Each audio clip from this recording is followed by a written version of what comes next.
رجب وہ بابرکت مہینہ ہے کہ یہ جب آتا ہے تو اللہ اس میں اجر و ثواب بڑھا دیتا ہے۔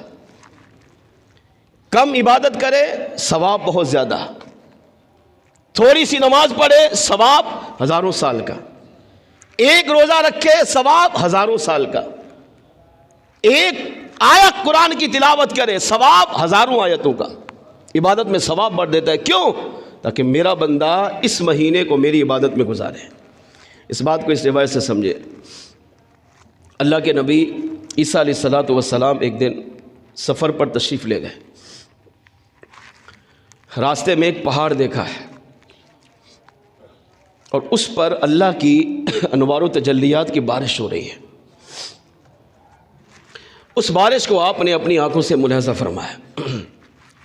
نیک مجلس میں، نیک اجتماعات میں، دینی محافل میں اللہ کی رحمت کی بارش برستی ہے۔ جن کو اللہ نے دل کی آنکھیں دی ہیں وہ دیکھ لیتے ہیں، اور جو ان آنکھوں سے دیکھتا ہے اسے نظر نہیں آتا۔ تو اللہ کے نبی ویسے معصوم ہے، گناہوں سے پاک ہے، تو آپ نے دیکھا کہ اس پہاڑ پر اللہ کی چھما چھم بارش برس رہی ہے۔ آپ رک گئے، اللہ کی بارگاہ میں عرض کیا، اے اللہ اس پہاڑ کو بولنے کی طاقت دے، میں اس سے کچھ گفتگو کرنا چاہتا ہوں۔ یہ بھی نبی کا کمال ہے۔ ہاں، ہم بولیں گے نا تو یہ بات نہیں کریں گے دیواریں ہمارے ساتھ، یہ پہاڑ ہم سے نہیں بولیں گے، مگر نبی کو اللہ یہ کمال دیتا ہے، یہ اختیار دیتا ہے، یہ شان دیتا ہے، نبی جب چاہے جو چاہے رب سے منوا سکتا ہے۔ یہ بھی دیکھنے کے لیے کہ تاکہ میرے بندوں کو پتہ چلے کہ سب سے بڑا مقام و مرتبہ اللہ کے ہاں انبیاء کرام علیہ السلام کا ہوتا ہے۔ کس کی بات کر رہا ہوں؟ عیسیٰ علیہ السلام کی، اور ہمارے آقا کی شان وہ وراء الورا ہے۔ اللہ نے پہاڑ کو بولنے کی طاقت دی۔ پہاڑ نے اللہ کے نبی صلی اللہ علیہ وسلم کو سلام کیا، آپ نے سلام کا جواب دیا۔ اس سے بھی عقیدہ ملا، دنیا کی ہر چیز جانتی ہے کہ اللہ کے نبی ہے۔ عیسیٰ علیہ السلام کو کائنات کی ہر چیز جانتی ہے، تو کیا ہمارے آقا کو نہیں جانتی؟ زمین کا ذرہ ذرہ یہ جانتا ہے کہ حضور آخری نبی ہے، اللہ کے لاڈلے محبوب یہی ہیں، خاتم الانبیاء والرسول یہی ہے، اللہ کے ہاں سب سے بڑا مقام و مرتبہ رکھنے والی ہستی یہی حضور کی ذات ہے۔ آپ نے سلام کا جواب دیا۔ آپ نے فرمایا تم پر اللہ کی رحمت چھماچم برس رہی ہے، اس کی وجہ کیا ہے؟ پہاڑ نے عرض کیا، اللہ کے نبی اس کی وجہ یہ ہے کہ میرے اندر ایک نوجوان ہے جو رب کی عبادت میں مصروف ہے، عقل نہیں مانتی، عقل کے اندھے سے پوچھو تو وہ بھی نہیں مانے گا۔ پہاڑ میں انسان وہ بھی زندہ، جبکہ پہاڑ میں کوئی سوراخ نہیں ہے، کوئی غار نہیں ہے، پہاڑ میں کوئی گھر نہیں بنا ہوا، پہاڑ بالکل ملا ہوا ہے، مگر اس میں ایک بندہ ہے جو رب کی عبادت کر رہا ہے۔ اور کون بیان کر رہا ہے؟ پہاڑ خود کہہ رہا ہے مجھ پر رب کی رحمت برس رہی ہے، اس میں کوئی میرا کمال نہیں، اس میں اس بندے کا کمال ہے جو میرے اندر ہے، اور اس کا مقصد صرف رب کی عبادت کرنا ہے۔ عیسیٰ علیہ السلام کی حیرت میں اور اضافہ ہوا۔ پھر اللہ کے بارگاہ نبی دینا، پھر اللہ کے بارگاہ میں دعا مانگی، اے اللہ اس پہاڑ کو پھٹنے کی طاقت دے اور اس نوجوان کو مجھ پر ظاہر کر۔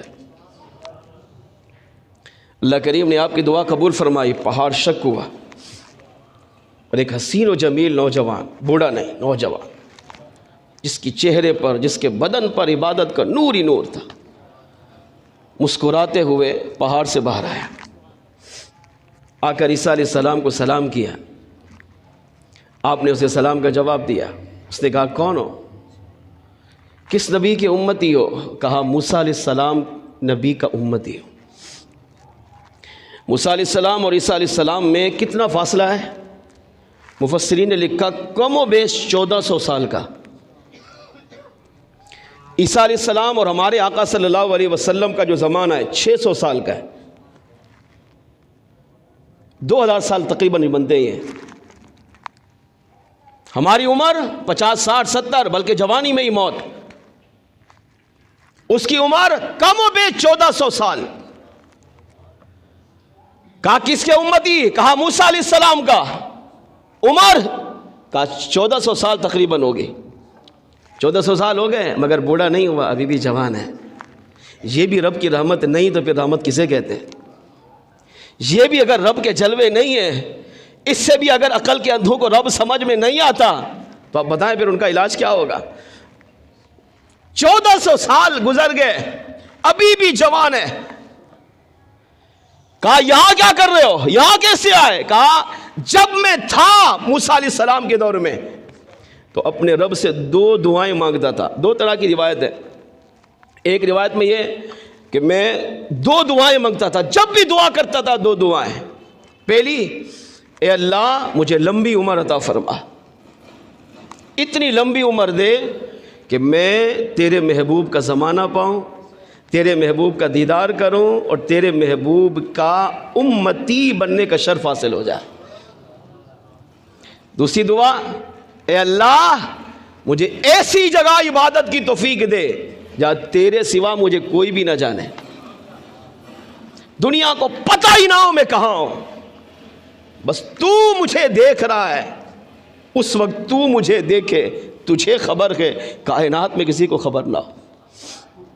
ایک روایت یہ۔ دوسری روایت یہ کہ اس نے کہا میں نے ساری جوانی اپنے ماں باپ کی خدمت میں گزاری، تو میری ماں کا جب انتقال ہونے لگا تو میری ماں نے مرنے سے پہلے مجھے دعا دی، بیٹا میں تجھ سے راضی ہوں، جا اللہ تجھے ایسی جگہ عبادت کی توفیق دے جہاں رب کے سوا کوئی بھی نہ جانتا ہو۔ پھر میں نے ساری زندگی باپ کی خدمت میں گزاری، اور جب باپ کا انتقال ہوا تو باپ نے بھی مرنے سے پہلے مجھے دعا دی، جا بیٹا اللہ تجھے لمبی عمر عطا فرمائے۔ دونوں روایتوں کا مفہوم یہ ہے۔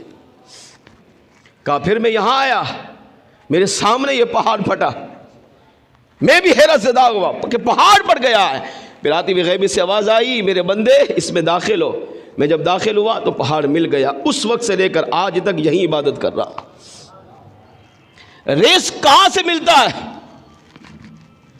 آج مال کے لیے انسان قتل کر رہا ہے، فساد کر رہا ہے، خون ریزی کر رہا ہے زمین پر، گھر کے گھر برباد کر رہا ہے، مگر اس بندے کو دیکھو اللہ رزق کہاں دے رہا ہے؟ پہاڑ کے بیچ میں، جہاں رب کے علاوہ کوئی بھی نہیں جانتا۔ پوچھا رزق؟ کہا روزانہ ایک شخص آتا ہے، اس کے ہاتھ میں دانے کے برابر کوئی چیز ہوتی ہے، بس وہ آ کر میرے منہ میں ڈال دیتا ہے، اس کو چوستا ہوں، کھا لیتا ہوں، میری پیاس بھی بجھ جاتی ہے، میری بھوک بھی مٹ جاتی ہے۔ اور کتنی وہ خوبصورت چیز ہے، ذائقے کتنے ہیں اللہ کے نبی بتا نہیں سکتا، ہر روز نیا ذائقہ ہوتا ہے۔ دنیا میں نے ایسی چیز استعمال نہیں کی۔ کون دے رہا ہے رزق؟ اللہ۔ کہاں دے رہا ہے؟ جہاں انسان کی سوچ بھی نہیں جا رہی۔ کب دے گا؟ جب رب کی عبادت کریں گے، جب رب کی بندگی کریں گے۔ المختصر، عیسیٰ علیہ السلام نے دعاؤں سے نوازا۔ کہا کیا چاہتے ہو؟ کہا دوبارہ جانا چاہتا ہوں، میں چاہتا ہوں کہ اسی طرح رب کی عبادت کرتا رہوں۔ کیوں؟ تاکہ حضور کا زمانہ پاؤں، حضور کے زمانے تک زندہ رہوں۔ سابقہ انبیاء کے امتی ہمارے نبی سے کتنی محبت کر رہے ہیں، اور ہم اپنے نبی سے کتنی محبت کرتے ہیں، ہر ایک اپنا جائزہ لے۔ 1400 سال گزار چکا، کس کے لیے؟ حضور کو ایک جھلک دیکھنے کے لیے، حضور کا امتی بننے کے لیے، حضور کا دیدار کرنے کے لیے، حضور کی غلامی کا شرف حاصل کرنے کے لیے۔ جبکہ ہم بغیر مانگے، ہمیں اللہ نے انسان بھی بنایا، مسلمان بھی بنایا، حضور کی امت میں پیدا بھی کیا، اور اگر انسان اپنے آپ کو حقیقی معنوں میں رب کا بندہ بنا لے اور مصطفیٰ جان رحمت کی محبت میں کامل ہو جائے تو انسان کو اللہ حضور کا دیدار بھی عطا فرما دیتا ہے۔ صحابہ نے کیا اور آج تک عاشقان رسول کر رہے گے، قیامت تک کرتے رہیں گے۔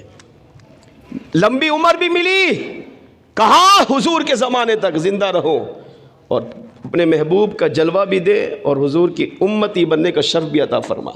عیسیٰ علیہ السلام نے فرمایا چلے جاؤ، اندر گیا، پہاڑ دوبارہ ملا، آپ تشریف لے گئے۔ اب آپ نے وہاں تعجب کیا، اللہ کی بارگاہ میں عرض کیا، اے اللہ میرے نزدیک اس سے بڑھ کر کائنات میں تیرے ہاں کوئی مقرب نہیں ہوگا۔ اس وقت روح زمین پر یہ بندہ 1400 سال سے نورانی پہاڑ میں رہ کر تیری عبادت کر رہا ہے، غیب سے رزق بھی عطا کر رہا ہے، اس کو جوانی بھی دی، لمبی عمر بھی دی، حضور کے زمانے تک اس کو زندہ بھی رکھا، جس کا لمحہ لمحہ گناہوں سے پاک گزر کر تیری عبادت میں گزر رہا ہے۔ اے اللہ میرے نزدیک اس وقت روئے زمین میں اس سے بڑھ کر تیرے ہاں کوئی مقرب نہیں ہوگا۔ اللہ کریم کی طرف سے فوراً جواب آیا، فرمایا پیارے عیسیٰ اس سے بڑھ کر بھی عبادت گزار ہیں۔ آپ کی حیرت میں اور اضافہ ہوا، فوراً عرض کیا مولا کیا اس سے بڑھ کر بھی عبادت گزار؟ فرمایا ہاں۔ عرض کیا مولا وہ کون ہوں گے؟